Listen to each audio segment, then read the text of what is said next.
For communities living on the edge of the map with neighboring Tanzania, the borderline that divides them doesn't really exist. But the reception for drought-afflicted Maasai pastoralists living on the shadow of the Kilimanjaro and who crossed the line into neighboring Tanzania in search of water and pasture for their animals was a cold and harsh one. Hakuna siku tumeenda pande hiyo. Leo ndio siku ya kwanza na tumeona kitu ajabu sana. Siwendi kama siku nyingine natembelea pande hiyo. Ili mtu ikionekana anataka kukata shingo, siwezi kurudi tena. 1,325 of their animals were rounded up and auctioned. A number of herders like Ole Matui were also arrested, an incident that was at the center of a diplomatic disagreement between Kenya and Tanzania. Tanzania maintains the herders broke the law, but Kenya feels her neighbors' actions were a bit extreme. Like we say, governments come and go, but the people of our two nations will always be there. And two wrongs don't make a right. They don't. And I think that we need to learn to talk about issues and to have discussions, and we must talk to each other, not at each other.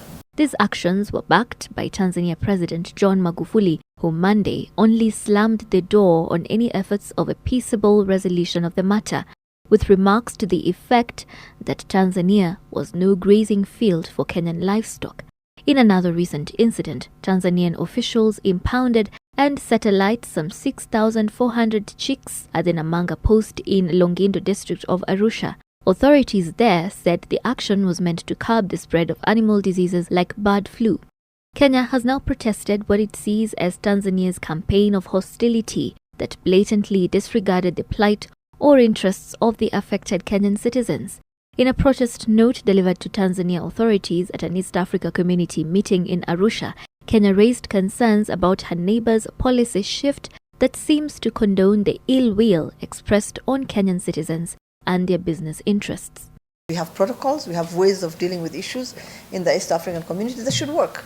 They should not be ignored or pushed aside. The Foreign Affairs CS says the government would pay compensation to the herders in Oloitoktok in an effort to put out the flames. The Maasai herders had threatened to retaliate against Tanzanians living and working on the Kenyan side of the border. People are also watching. Yes, they feel they've been treated unfairly maybe. They feel that things should not have happened. And I think when you have a tit for tat, then what you're doing is perpetuating, right, a wrong. With relations between the two countries at a crossroad, Kenya is choosing the high road. I wish what happened never happened, right?